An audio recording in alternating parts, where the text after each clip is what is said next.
Kung nakita mo na ginagawa ito ng lalaki, sigurado, mahal na mahal ka niyan.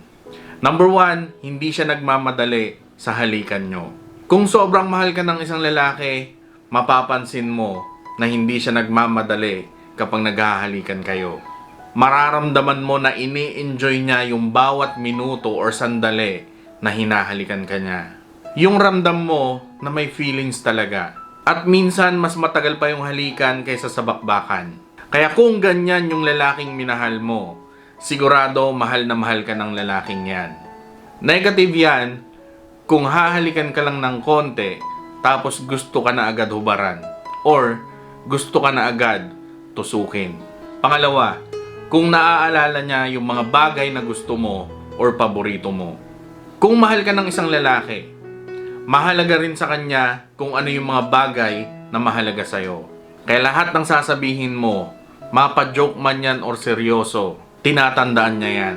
Kaya minsan may mga pagkakataon na kahit na may masabi ka lang sa kanya na isang bagay, kahit na matagal na yon na nasabi mo, maaalala pa rin niya.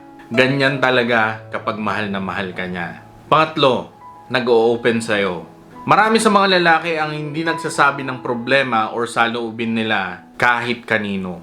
Kahit pa sa pamilya, sa best friend, or sa asawa niya.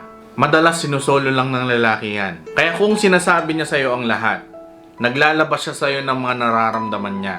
Or, minsan nagagawa pa niyang umiyak sa harap mo. Sobrang mahal ka ng lalaking yan. At, malaki yung tiwala niya sa'yo. Pang-apat, overprotective. Ito yung madalas na pinag-aawayan ng mga magjowa. Alam nyo kung mahal kasi kayo ng lalaki, ayaw kanyan mapahamak. At syempre, ayaw kanyang mapunta sa iba. Kaya nagiging overprotective yan sa'yo. Hindi naman sa wala siyang tiwala. Pero wala lang siyang tiwala sa mga lalaki na lumalapit sa'yo. Panglima, lagi kang tinetext or tinatawagan kapag may time siya. Kung sobrang mahal ka talaga ng isang lalaki, syempre, gusto ka niyan laging nakakausap. At ayaw niya na nag-aalala ka sa kanya. Kaya kahit na gaano siya ka-busy sa mga ginagawa niya, maghahanap at maghahanap pa rin yan ng time para lang mag-update sa'yo. At lagi niyang sasabihin kung saan na siya, ano yung mga ginagawa niya, kung bakit siya malilate ng uwi. Yung mga ganyan, para hindi ka mag-alala, 'di ba? At number 6, mas inuuna ka niya kaysa sa sarili niya. Yung hindi na niya iniisip yung pansariling kaligayahan niya. Dahil para sa kanya, kung masaya ka, ay masaya na rin siya. Kaya kung nakita mo sa kanya kahit na 2 or 3 lang nakatangian sa mga nabanggit ko, sigurado mahal ka talaga ng lalaking yan. Pero syempre, hindi porket meron siya niyan, ay wala pa rin kasiguruhan na magiging forever na kayo. Nasa inyo pa rin yan kung paano nyo patakbuhin yung relasyon nyo. Kaya ang magandang gawin nyo, iparamdam nyo na mahal nyo yung isa't isa.